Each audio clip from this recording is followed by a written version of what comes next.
అంటే పేదలకు సంక్షేమ పథకాలు లేకుండా అడ్డుకునే ప్రయత్నాలు అయితే చేస్తున్నారు. ఈ కూటమి కుట్రలు చేస్తోంది.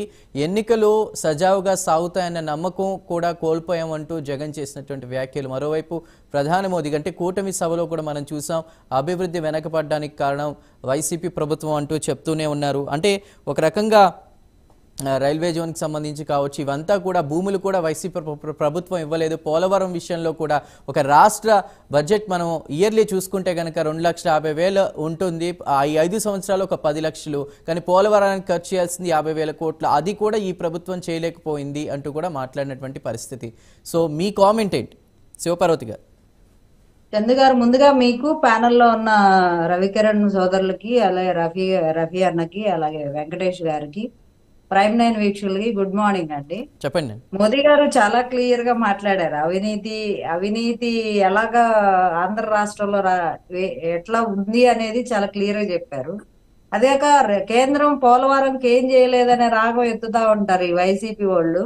కేంద్రం సహకరించట్లేదని 15,000 కోట్ల రూపాయలు శాంక్షన్ చేస్తే కనీసం ఒక్క పని కూడా చేయలేదని అర్థమైపోయింది. అది క్లియర్ గా మోదీ గారు వచ్చినప్పుడల్లా ఎక్స్ప్లెయిన్ చేస్తున్నారు. వీళ్ళు చేయాలి, చిత్తశుద్ధి ఉంది అనుకుంటే రాష్ట్ర బడ్జెట్ లో పోలవరానికి కేటాయించిన నిధులు కేటాయిస్తున్నామని పేరుకే చెప్తున్నారు కదా, దాన్ని అసలు కనీసం యూటిలైజ్ చేయకుండా అవి వేరే పథకాలకన్నా ఆటకని ఇటుకని పక్కదారి మళ్లించేసే పరిస్థితి మనం చూస్తానే ఉన్నాం. సంక్షేమ పథకాలు అని చెప్తారు. మరి సంక్షేమ పథకాలు ఇచ్చింది ఎంత? 1,90,000 కోట్ల రూపాయలు ఇచ్చారు. మరి ఈ రోజు మన రాష్ట్ర అప్పు ఎత్తుంది. దాదాపు నిర్మలా సీతారాం గారు చెప్పిన ప్రకారం అయినా 4,50,000 చిల్లర 50,000 కోట్లు ఉందని చెప్పారు ఆవిడ. అంటే గత ప్రభుత్వం 2 లక్షల కోట్లు తీసేసిన 2.5 లక్షల కోట్లు ఇది on paper, on record. Of the record ఇంకా వీళ్ళు ఎంటర్ చేయని అప్పులు చాలా ఉన్నాయి. కార్పొరేషన్ ద్వారా అక్కడ ఇక్కడ తీసుకొచ్చి కేంద్రానికి నివేదిక పంపించిన అప్పులు కూడా ఇంకా ఉన్నాయి.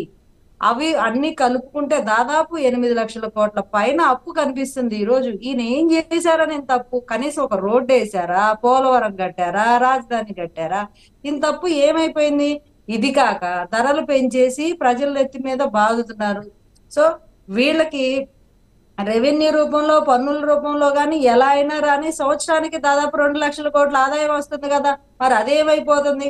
5 ఏళ్ల నుంచి 10 లక్షల కోట్లు మీరు శాలరీలు అన్ని తీసేసినా కూడా సంవత్సరానికి మనకు వచ్చే ఆదాయంలో 70 నుంచి 80,000 కోట్ల రూపాయలు ఉంటది.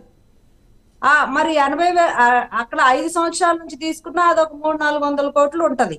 సో దాన్ని ఏం చేశారో కూడా అర్థం కాదు.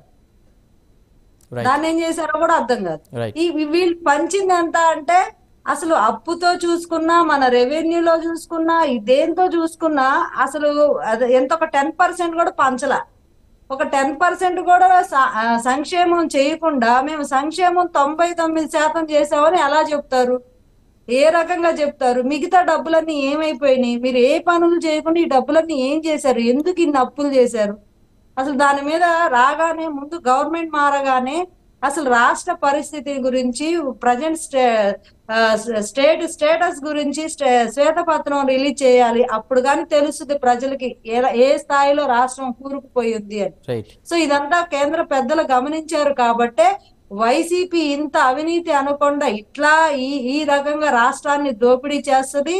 మళ్ళీ ఇప్పుడు అంతా అయిపోయి ఇక భూముల మీద, ఆస్తుల మీద అంటే ఎవరికి ఏమీ ఉండకూడదు, ప్రతి ఒక్కళ్ళ ప్రైవేట్ ఆస్తులు కూడా ఆయన గుప్పెట్లో ఉండాలని చెప్పి ల్యాండ్ టైటిలింగ్ యాక్ట్ తెచ్చారు. ఇది అదేమంటే ఆ నెపం అంతా బీజేపీ కేంద్ర ప్రభుత్వం మీద తోసేస్తారు. దానికి ప్రశ్న కూడా వేశారు, ల్యాండ్ టైటిలింగ్ యాక్ట్ గురించి ఎవరికైనా తెలుసా? ఇప్పటికే 17,000 రెవెన్యూ గ్రామాల్లో కూడా సర్వే నేపథ్యంలో కూడా 6,000 గ్రామాల్లో సర్వే కంప్లీట్ అయిందంటూ కూడా చెప్తున్నటువంటి పరిస్థితి. డ్రోన్ ద్వారా 17,000 గ్రామాల్లో చేసాం అంటున్నారు, కానీ యాక్చువల్ గా 6,000 గ్రామాల్లో కంప్లీట్ అయింది, ఇంకా చేయాలని చెప్తున్నారు. కానీ ఇది ఒక రకంగా రైతులు ఎవరైతే ఉంటారో భూములకు సంబంధించి భూ యజమానుల వాళ్ళ వివాదాలు ఏమైనా పరిష్కరించే దిశగానే ఉంటుంది తప్ప అనవసరంగా వైసీపీపై ఆరోపణలు చేస్తున్నారు, కుట్ర చేస్తున్నారు అనేది జగన్మోహన్ రెడ్డి గారు నిన్న మాట్లాడినటువంటి మాట.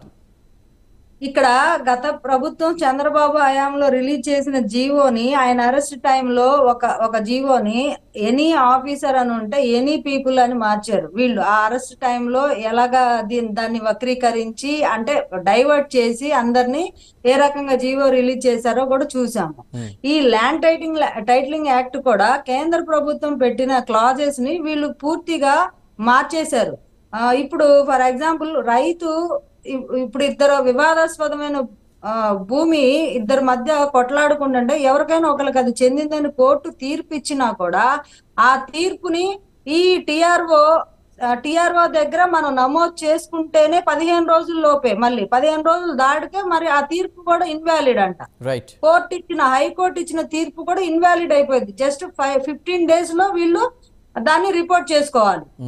ఈ రకమైన క్లాజెస్ అంతా పెట్టి అధికారుల మీద చర్యలు తీసుకోవాల్సి ఉంటే రైతుల మీద చర్యలు తీసుకునేలాగా మళ్ళీ ఇక్కడ అంటే రకరకాలుగా వాళ్ళకి ఇష్టం వచ్చినట్టు పిచ్చి పిచ్చిగా ఏదో మార్చేసుకొని అది ల్యాండ్ టైటిలింగ్ యాక్ట్ అని మన భూమికి సరిహద్దు రాళ్ల మీద ఆయన ఫోటో ఏందండి, ఆ రాళ్ల మీద కూడా ఫోటో, పుస్తకాల మీద కూడా ఫోటో, ఇంటి డోర్లకి ఫోటో, ఇంకా జనాల మొహాల మీద. అంటే ఇప్పుడు ఏ గవర్నమెంట్ అయినా మన రాజ్యాంగం ప్రకారం ప్రభుత్వ పథకాలకి సంబంధించి మాత్రమే సీఎం గారి ఫోటో ఉండాలి. అసలు ప్రజల ప్రైవేట్ ఆస్తుల మీద సీఎం ఫోటో ఎందుకు? అది రాజ్యాంగ విరుద్ధం కదా. అసలు రాజ్యాంగ విరుద్ధమైన పనులు చేయడంలో జగన్మోహన్ రెడ్డి గారు దిట్ట. ఇవన్నీ రేపు ఎదుర్కోబోతున్నారు ఆయన. రేపు దిగిపోయిన తర్వాత కూటమి అధికారంలోకి వచ్చాక ఎన్డీఏ ఇవన్నీ ఎదుర్కోబోతారు ఆయన. ఇకపోతే అధికారులు బదిలీలు చేశారు అని చెప్తున్నారు. అసలు సిఎస్ కి మరి ఇప్పుడున్న ఆపద్ధర్మ వీళ్లే కదా, ఈసీకి సిఎస్ఏ కదా పంపించాలి పేర్లని, రిఫర్ చేసింది వీళ్లే కదా. 3 పేర్లను రిఫర్ చేశారు కదా, ద్వారకా తిరుమలరావు గారిని, మద్దిరెడ్డి ప్రతాప్ గారిని, హరీష్ కుమార్ గుప్తా గారిని వీళ్లే రిఫర్ చేశారు. వీళ్ళు రిఫర్ చేసిన వాళ్ళలో ఒకళ్ళని సెలెక్ట్ చేసి వాళ్ళు ఇచ్చారు. దీనిలో ఎవరి ప్రమేయం ఉంది అంటే దీన్ని కూడా ఒక సింపతి డ్రామాగా క్రియేట్ చేయాలి. ఇంతకు మించి ఏమీ లేదు. అంటే అధికారులంతా 1-sided గా బయాస్ గా మీకు పనిచేయాలి.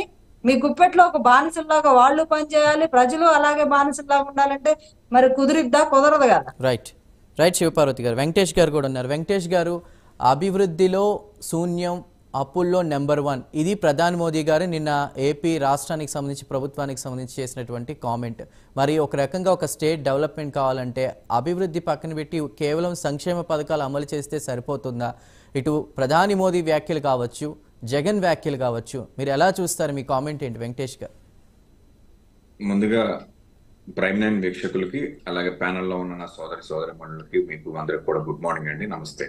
నమస్తే సార్, చెప్పండి. ఈరోజు ప్రధానమంత్రి మోడీ గారి కామెంట్స్ చూస్తే చాలా ఆశ్చర్యం కలుగుతుంది.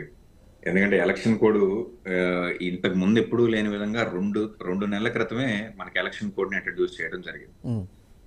2 నెలల క్రితం ఇంట్రడ్యూస్ చేసినటువంటి ఎలక్షన్ కోడ్ ఖచ్చితంగా ఎలక్షన్ కోడ్ వచ్చినప్పుడు రాష్ట్ర స్థాయి అధికారుల దగ్గర నుంచి గ్రామ స్థాయిలో ఉన్నటువంటి రెవెన్యూ అధికారుల దాకా అందరి యొక్క స్థానచలనం అనేది ఇట్స్ ఎ మ్యాండేటరీ ప్రొసీజర్, ఖచ్చితంగా జరుగుతుంది. అదే అధికారులతో ఎలక్షన్కి వెళ్ళడం అనేది ఇప్పటి వరకు ఎప్పుడు చూడలేదు, ఇక ముందు కూడా చూసే పరిస్థితి కూడా కాదు. కాబట్టి ఇక మోడీ గారి విషయానికి వస్తే ఆయన చాలా విచిత్రమైన కామెంట్సే చేశారు. అప్పుల్లో నెంబర్ 1 అని చెప్పేసి, అప్పుల్లో నెంబర్ 1 అని చెప్పేసి అని మోడీ గారు చెప్పే విధానం ఏదైతే ఉందో, ఈ దేశం యొక్క అప్పు మోడీ గారు వచ్చిన తర్వాత ఏ స్థాయి నుంచి ఏ స్థాయికి వెళ్ళింది అనేది ఒకసారి మనం గణాంకాలు తీసుకున్నట్లయితే చాలా ఆశ్చర్యపోయే ఫిగర్సే కనిపిస్తాయి. 125 లక్షల కోట్ల అప్పు దాటిపోయింది ఈ దేశం, మునుపెన్నడూ లేని విధంగా. కాబట్టి అప్పుల గురించి మోడీ గారికి మాట్లాడే రైటే లేదంట. నేను ఈ రాష్ట్రంలో సుమారుగా 70,000 కోట్ల రూపాయలు నేరుగా బటన్ ప్రెస్ చేసి ₹1 కూడా లంచం అనే కాన్సెప్ట్ లేకుండా ప్రజల ఖాతాల్లోకి మళ్లించారు. కాబట్టి మన జనసేన సోదరు అడిగినట్లు మిగిలిన డబ్బులన్నీ ఏమైపోతున్నాయి, ప్రతి సంవత్సరం మిగిలిన డబ్బులన్నీ ఏమైపోతున్నాయి, ఈ రాష్ట్ర ఆదాయం 2 లక్షల కోట్లు అంటే 70,000 కోట్ల రూపాయలు ఖచ్చితంగా నేరుగా ప్రజల ఖాతాల్లోకే వెళ్తున్నాయి. ఇక ముఖ్యమంత్రి గారి మాటలు మనం అనలైజ్ చేస్తే ఖచ్చితంగా ఆయన కొంత సింపతి గెయిన్ చేయడానికి ఇలా మాట్లాడారనే మాత్రం విశ్లేషించాల్సినటువంటి పరిస్థితి. ఎందుకంటే ఎలక్షన్ ఏమి ఇంకొక 20 రోజులు 30 రోజులు లేదు. గట్టిగా వారం. అధికారులు మారిస్తే ఏదో ఇక్కడ పరిస్థితులు మారటానికి ఉమ్, కేవలం 5 రోజులు, ఇంకా ఎలక్షన్ 5 రోజులు ఉంది. 5 రోజుల తర్వాత 6వ రోజు మనం ఓటు ఇవ్వడానికి రెడీ అయిపోతున్నాం. ఇలాంటి ఒక సిచ్యువేషన్ లో ఈ ఇష్యూని క్రియేట్ చేసింది వైసీపీ అండ్ బీజేపీ నేతలే అని చెప్పాలి. ఎందుకంటే అమలాపురంలో పోటీ చేస్తున్నటువంటి సుజనా చౌదరి గారిని అక్కడ ఉన్నటువంటి స్థానిక ఎమ్మెల్యే అభ్యర్థి చెప్పుతో కొట్టారు అని చెప్పి మీడియాలో ప్రొజెక్ట్ చేసుకొచ్చుకున్నారు. ఎవరండి అమలాపురంలో సుజనా చౌదరి? విజయవాడ కదా సారీ, సుజనా చౌదరి పోటీ సీఎం రమేష్ గారు. Right. Subject to correction. మాకిద్దరికి తేడా ఏం లేదులేండి, ఇద్దరు అదే అనకాపల్లి, అమలాపురం కాదు, అనకాపల్లి. సారీ, అనకాపల్లి. చెప్పుతో కొట్టారని చెప్పేసి మీడియాలో ప్రొజెక్షన్ చేయటం, ఒక సాక్షాత్తు ఒక ఎంపీ అభ్యర్థిగా పోటీ చేస్తున్నటువంటి ఒక అభ్యర్థినే ఇలాంటి సిచ్యువేషన్ లో మనం చూస్తే ఇంకా రాష్ట్రంలో చాలా విపత్కర పరిస్థితులు ఎదుర్కొంటాం అనేటువంటి ఒక క్రమంలో ఉమ్, అధికారిని మార్చడం జరిగింది. రాష్ట్ర స్థాయి అధికారిని మార్చడం జరిగింది. ఇది అవసరం కూడా. ఎందుకంటే ఈ విషయంలో ప్రతిపక్షాలు ఎలా అయితే రాజకీయం చేయడానికి రెడీ అయినాయో అధికార పక్షం కూడా అంతే జాగ్రత్తగా ఉండాలి. ఆ జాగ్రత్త వాళ్ళు మిస్ అయ్యారు కాబట్టి they have to pay the penalty అంతే. దీన్ని పెద్దగా విశ్లేషించాల్సిన అవసరం ఏం లేదు. ఈ అధికారుల మార్పు అనేది జనరల్ గా జరిగేటువంటి ప్రక్రియ. ఇప్పటికే మోడీ ప్రభుత్వం, బీజేపీ ప్రభుత్వం, ఎన్డీఏ ప్రభుత్వం ఏదైతే ఉందో జగన్మోహన్ రెడ్డి గారికి ఇవ్వాల్సిన వెసులుబాట్లన్నీ ఇచ్చినాయి అని నేనైతే అనలైజ్ చేస్తున్నాను. ఎందుకంటే యాజ్ పర్ ఎలక్షన్ కోడ్ ఇప్పటి వరకు డీజీపీని ఉంచకూడదు. డీజీపీని ఇంకొక 5 రోజుల్లో ఉండగా డీజీపీని మార్చడం వల్ల వచ్చే ఫలితాలు కూడా పెద్దగా ఏమి ఉపయోగకరమైనటువంటి ఫలితాలు ఏమి ఉండవు. సింపతి గెయిన్ చేసుకోవడానికి జగన్మోహన్ రెడ్డి గారికి ఉపయోగపడేది తప్ప ఈ పని ఎప్పుడు ఒక 1 నెల రోజుల క్రితమే చేయాల్సింది. Right right.